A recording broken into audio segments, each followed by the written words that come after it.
as an ex-D&T teacher myself, and Kim, who's also here as an ex-D&T teacher, we have both planned curriculums and projects and our Key Stage 3 offer and worked from this program of study.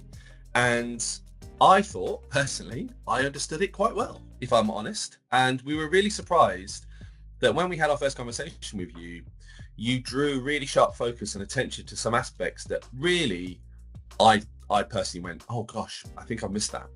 Particularly, I think the one around locality expectation around D&T at Key Stage 3. I thought that was really interesting.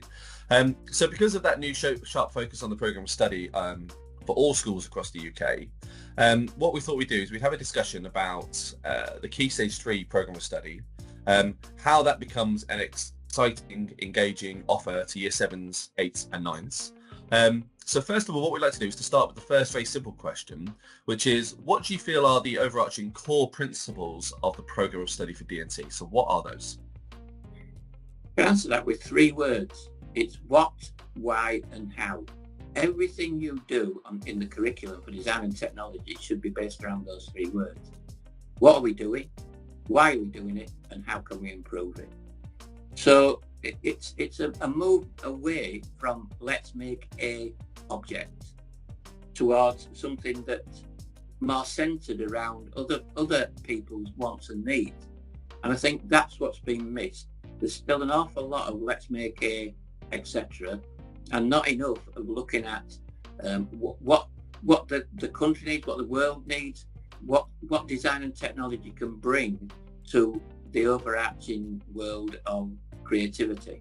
And I think that's really important. What we've tried to do with the curriculum document is to try and open that out, and hopefully people will do that. It's not about making something, it really is about solving problems. Now, just to jump in there, a lot of brilliant Key Stage 3 programs are built around projects and carousels and making. So making is still a very important part of D&T. Yeah. How do you think the program therefore could be interpreted in a way that says, if you meet these kind of core overarching principles, and it isn't just about the making focus, because obviously, you know, if you scroll down the document as I am now, there's design, there's a make, and there's evaluate, there's technical knowledge, we've got cooking and nutrition, there's a whole breadth of things in there. And obviously to focus just on making would be at the detriment of those other areas. What do you feel like as a central set of principles? If I was talking to an NQT or ECT, a newly qualified teacher, what would we suggest to them is a great way to start thinking about this document?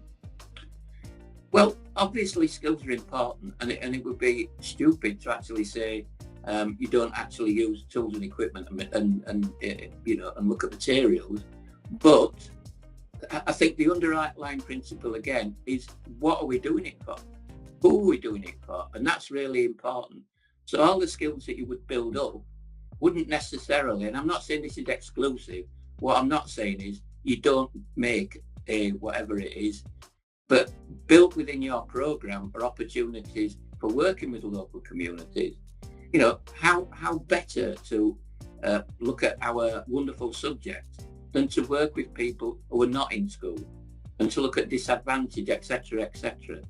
You know, we live in a very changing world, and what we're helping students to do, hopefully, is to take their place in the world with the ability to be able to think, to be able to solve problems, to use tools and materials, and to think their way through to a solution. And that's really important. So, you need to design your program, in my opinion, to enable all those things to happen. And if you do that, you're building on the skills, because obviously not every student's going to take it up at Key Stage 5. So I'd be looking at things like skills passports. What have I learned at Key Stage 4? And one of the things is problem solving. But, you know, what equipment have you used? What other things have you done? What competitions have you entered, etc.? And I think building your program around that idea, rather than a tick box exercise and coming up with an outcome in 6 weeks, is a far better way of doing it. Because after all, we're talking about engagement. We're not talking about disengagement.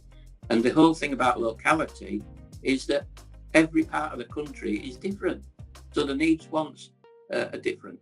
The likelihood of solving problems in a locality are going to be radically different in kind of Hackney or Whitby. They're going to be completely different, and that is what we're trying to actually look at here, I hope.